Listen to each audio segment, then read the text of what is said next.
7 people died on Annapurna in October 2012. The doctor died first. Could have treated. That single fact is what makes this disaster different from every other climbing tragedy you've heard. It wasn't an avalanche that wiped out a camp. This wasn't a sudden storm that trapped climbers above 8,000 meters. This was a team that lost the one person who could keep them alive. Preventable death at a time. Over 48 hours of pure chaos. 12 climbers started the expedition. Doctor was their team physician. She was 41 years old, a trauma surgeon from Lisbon who had operated on car crash victims, stabbing wounds, collapsed lungs. She had kept people alive in conditions that would make most doctors quit. On Annapurna, she carried a medical kit that weighed more than some climbers, entire packs, antibiotics, dexamethasone, injectable epinephrine, oximeters, syringes, chest seals, enough to run a small field hospital above 7,000 meters, 7,200 meters. Cerebral edema, her brain swelling inside her skull at an altitude where helicopters couldn't reach and descent would take hours the team didn't have. She was dead before sunset. And then a first aid pamphlet, the team disintegrated. Within 12 hours, a climber named Andrei Volkov developed pulmonary edema, lungs. His teammates heard him drowning in his own chest and did nothing because they didn't know what they were hearing. If Maria had been alive, a single injection of nifedipine and 40 minutes of bottled oxygen could have stabilized him. Instead, Andrei suffocated in his tent while 2 people sat next to him, convinced he just needed rest. That a Portuguese climber named Luis Ferreira lost feeling in both hands and one foot. Severe frostbite, progressing to hypothermic shock. His tentmate wrapped him in a sleeping bag and waited. No one checked his core temperature. Extremities. No one administered the warm IV fluid sitting in Maria's medical kit, because no one knew how. Stopped responding by morning. Then came the descent. Without a leader, without a plan. The remaining climbers were physically capable of moving. The group split. Ice face within 3 hours of each other. One was clipped to a frayed rope that should have been flagged. The other simply stepped wrong on a traverse that any rested, hydrated, properly assessed climber would have crossed without thinking. 7 dead. 5 survivors. And every single death after Maria's was, according to the post-expedition medical review, survivable with basic field medicine. If this story is already making you rethink everything you thought you knew about climbing disasters, subscribe to this channel right now, because we tell these stories the way no one else does. Every detail, every mistake, every name. This is the full account, and to understand how 12 capable climbers became 7 bodies on a mountain, you need to understand who these people were before Annapurna took them apart. Chapter 2. Dr. Maria Santos didn't need Annapurna. She had a career most people would envy. Chief of Emergency Trauma at Hospital de Santa Maria in Lisbon, she ran one of Portugal's busiest ERs. Colleagues described her as surgically precise and emotionally steady, the person you wanted in the room when a patient was coding. She had 2 teenage sons, a husband who taught engineering at the University of Lisbon, and a climbing habit she'd picked up at 33 after a colleague dragged her to the Alps. By 41, Maria had summited 4 major peaks, nothing above 7,000 meters. Annapurna was her stretch goal, the one she'd circled on a map in her office for 3 years. She told her husband she was going as team doctor first, climber second. That distinction mattered to her. She believed expedition medicine was dangerously underpracticed. Too many teams relying on Sherpas with basic training and sat phones to hospitals thousands of miles away. She wanted to prove that embedded physicians saved lives at altitude. The irony of that ambition would become unbearable within days. The expedition leader was 47-year-old Gregor Halvorsen, a Norwegian civil engineer who had organized 4 previous Himalayan climbs. Gregor was experienced but rigid. He ran expeditions like construction projects. Strict timelines, fixed roles, no improvisation. His strength was logistics. His weakness was adapting when logistics failed. Andrei Volkov, 36, was a Ukrainian alpinist and part-time mountain guide from Ivano-Frankivsk. He was the strongest technical climber on the team. He'd done 2 8,000ers before, Broad Peak and Manaslu, both without supplemental oxygen. Andrei was quiet, focused, and deeply competitive. He didn't talk much about why he climbed. His wife, Katya, later told journalists he climbed because stillness made him anxious. The mountains were the only place his mind went quiet. If you're already hooked on this story, just tap subscribe. One tap. That's all it takes to never miss another deep dive like this. Luis Ferreira, 29, was the youngest on the team. A freelance outdoor photographer from Porto Luis had been shooting adventure content for 3 years, building a following that was just starting to attract brand deals. Annapurna was his breakout project. He'd secured a small sponsorship from a Portuguese gear company and promised them summit footage. His mother begged him not to go. He told her he'd be back in 5 weeks. The remaining 8 members included 4 experienced trekkers from Germany and Switzerland, a climbing pair from South Korea, Ji-hoon Park and Sumin Kwan, and 2 Nepali Sherpas, Pemba Dorje, and Tusharing Wangdi, who served as high-altitude support. Pemba had been on Annapurna 3 times. He knew the mountain's moods. He had privately told Gregor before departure that October was late for Annapurna. The post-monsoon window was narrowing. Gregor noted the concern and filed it under acceptable risk. The team flew into Pokhara on September 20th. Base camp was established by September 27th. Acclimatization rotations went smoothly. Maria monitored everyone's oxygen saturation, hydration, and cognitive function at each camp. She flagged 2 climbers for slow acclimatization and adjusted their schedules. The team trusted her completely. Gregor told her she was the most important person on the mountain. He had no idea how right he was, and how catastrophically her absence would prove it. By October 3rd, the team was staged at Camp 3 at 6,900 meters, preparing for a summit push. Maria's vitals were strong. Her oxygen saturation was holding at 78%. She showed no symptoms. She cleared herself for the push alongside everyone else. 48 hours later, she would be the first to die. And the 12 people who trusted her with their lives would learn, one by one, what it means to face a mountain without the person who keeps you alive. Chapter 3, October 4th. The team moved from Camp 3 to Camp 4 at 7,200 meters. The push took 7 hours. By the time they reached the tents, most climbers were exhausted but stable. Maria checked everyone's vitals as they arrived. Oxygen saturations ranged from 71 to 79%. Heart rates were elevated but within expected range. She noted in her expedition journal that Andre was breathing faster than usual but attributed it to exertion. What Maria didn't do, what she couldn't do, was check herself with the same objectivity. She recorded her own saturation at 74%, which was acceptable, but she didn't note the headache she'd been managing since 5,800 meters. She'd been taking ibuprofen. She hadn't mentioned it to Gregor. Later examination of her journal showed she'd written the word pressure with a question mark in the margin of her October 3rd entry. Nothing more. That night, Pemba Dorje noticed Maria stumbling between tents. She was delivering medication to one of the German climbers who had mild nausea. Pemba asked if she was okay. She said the altitude was hitting harder than expected, but she'd adjust by morning. Pemba didn't push it. She was the doctor. If anyone knew their own limits, it was her. By 4 a.m. on October 5th, Maria couldn't sit up. Gregor found her in her tent, conscious but confused. She was speaking Portuguese, something she only did under stress.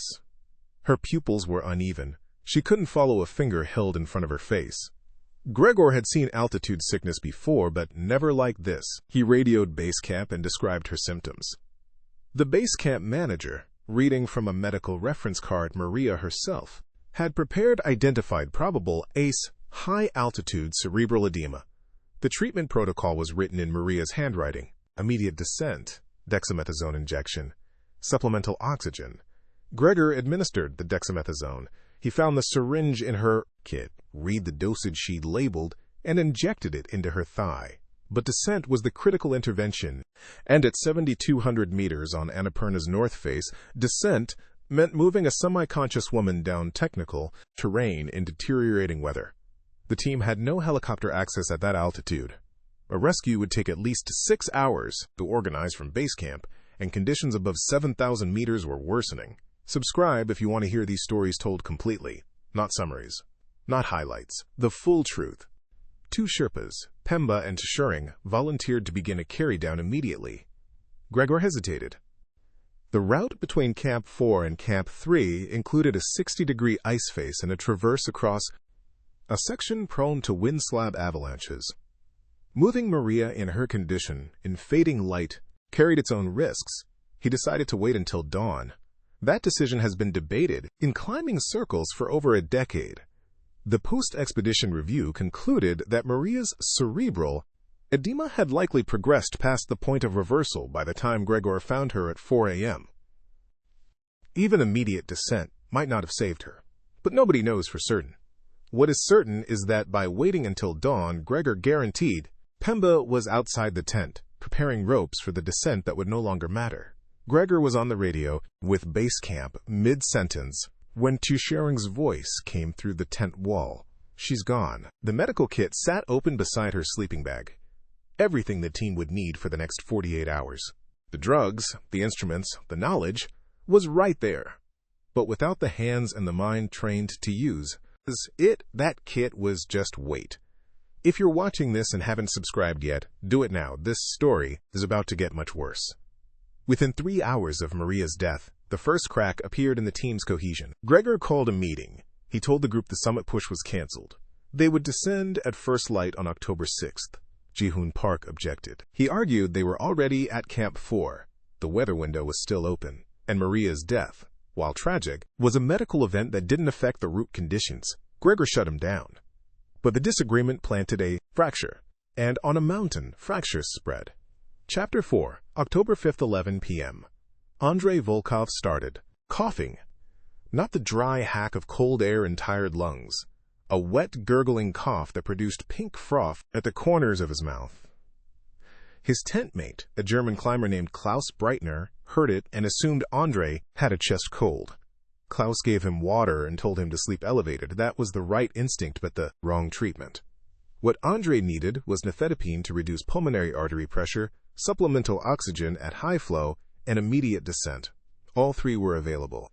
The nifedipine was in Maria's kit. The oxygen was in the supply cache. Descent was possible.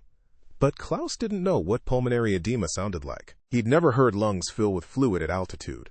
And without Maria to diagnose it, nobody questioned his judgment. By 3 a.m. on October 6th, Andrei's breathing had become audible from outside the tent.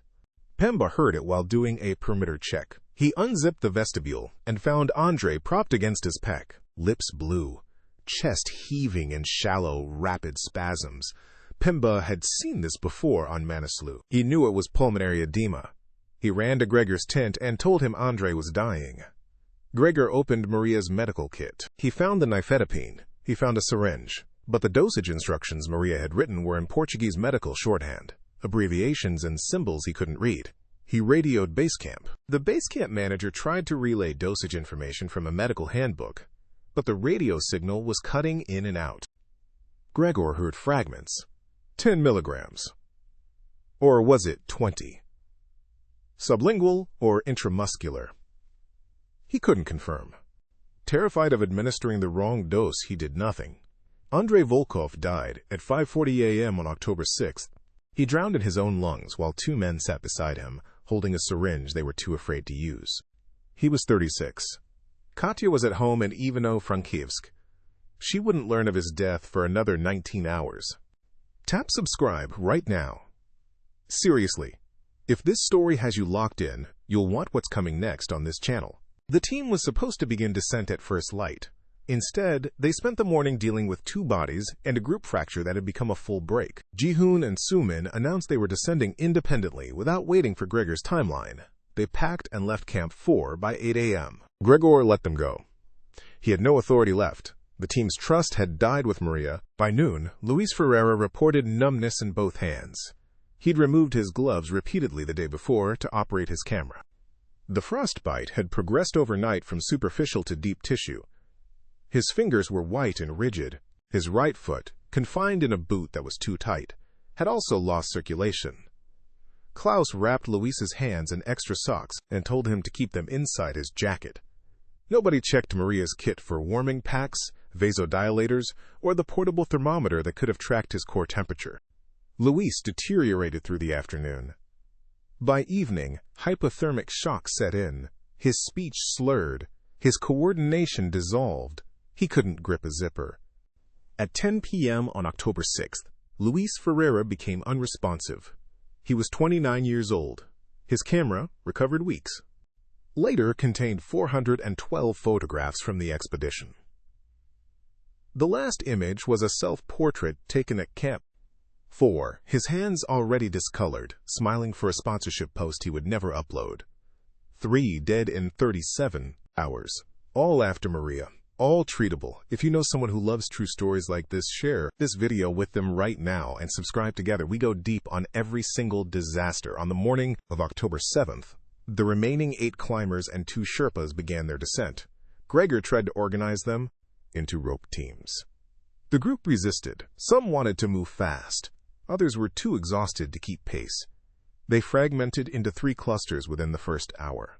Jihoon and Sumin, who had left a day earlier, were already at Camp 2. They would survive. The main group, led by Gregor with Pemba and Shering, moved steadily but slowly. A trailing group of 3, Klaus, a Swiss climber named Anja Kessler, and a German named Marcus Teller, fell behind on the ice face between Camp 4 and Camp 3. At approximately 1:15 p.m., Marcus Teller lost his footing on the 60-degree traverse. His crampon caught a verglass patch, and his ice axe failed to arrest the slide. He fell approximately 90 meters before his rope caught on a rock anchor, but the impact force snapped his harness buckle. He continued another 50 meters into a crevasse. His body was never recovered. 2 hours later, Anja Kessler, shaken and dehydrated, clipped. The sheath was frayed. Under her body weight on a steep section, it parted. Ralph. Pemba reached her within 20 minutes. She was unconscious, her helmet cracked, blood pooling beneath her head. Camp 3 before sunset.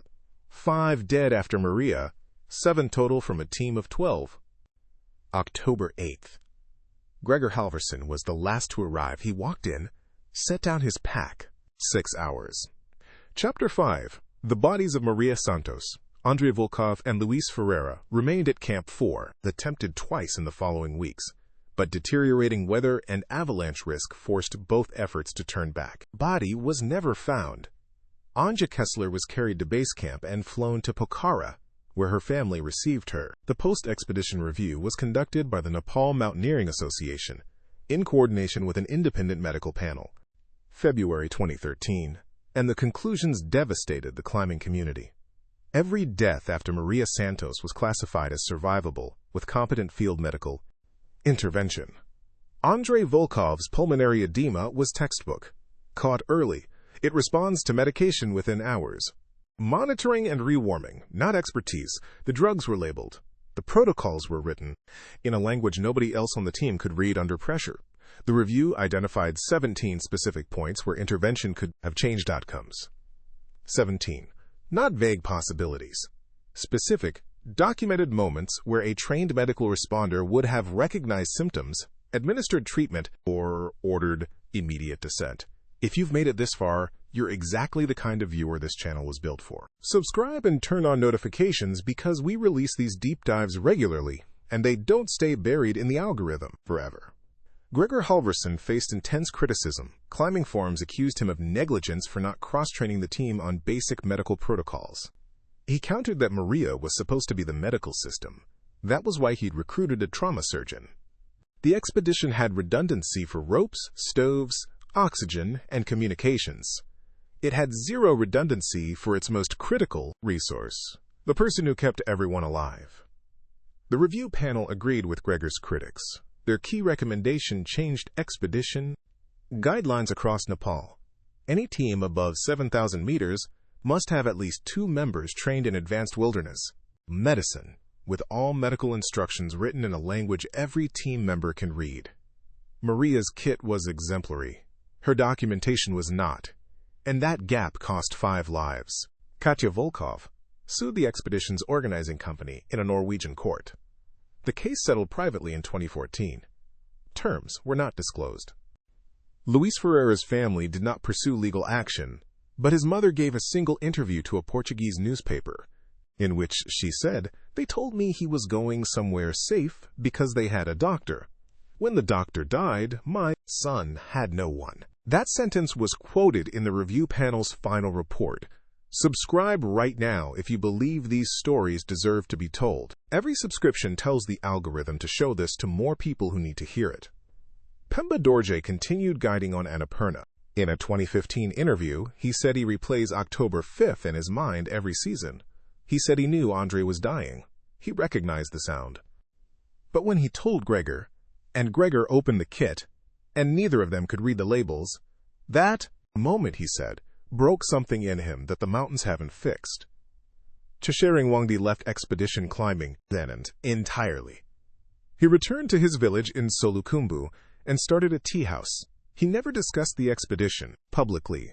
Ji-hoon Park and Soo-min Kwon, the pair who descended independently, were criticized for abandoning the team. Ji-hoon responded in a Korean climbing magazine, "We left because we saw what was happening. The team was dying from the inside." Staying would not have saved anyone. It would have added 2 more bodies. The climbing community remains divided. Some call Ji-hoon's decision cowardly.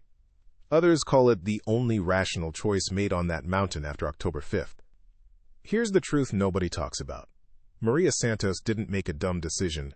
She didn't ignore warnings. She didn't refuse goggles or chase a drone off a ridge. She got sick. Cerebral edema can strike anyone at altitude, regardless of fitness, experience, or preparation. Her death was tragic, but not preventable, in the way the others were. What was preventable was everything that happened after. 5 people died because a team of 12 adults had concentrated all their survival knowledge in one person. When that person's brain swelled shut at 7,200 meters, the rest of them became passengers. On a mountain that doesn't carry passengers. If this story changed the way you think about climbing or leadership, or what it really means to be prepared, share it, send it to someone. Drop a comment telling me which death hit you hardest. And if you haven't subscribed yet, this is the last time I'll ask. Hit that button. We cover disasters no one else will touch, and we tell them the way they deserve to be told. The 2012 Annapurna expedition proved something the mountaineering world already knew but refused to say out loud. The most dangerous failure on any mountain isn't weather. It isn't equipment. It isn't even bad decisions. It's the assumption that someone else will keep you alive. Maria Santos kept 11 people alive for 2 weeks on one of the deadliest mountains on Earth. The moment she couldn't, 5 of them were dead within 48 hours. She carried the weight of 12 lives in a medical kit on her back. And when she fell, that weight crushed everyone who was left standing. Some mountains kill with avalanches, some with storms. Annapurna killed this team with silence. The silence that fills a tent when the one person who knows what to do is no longer breathing.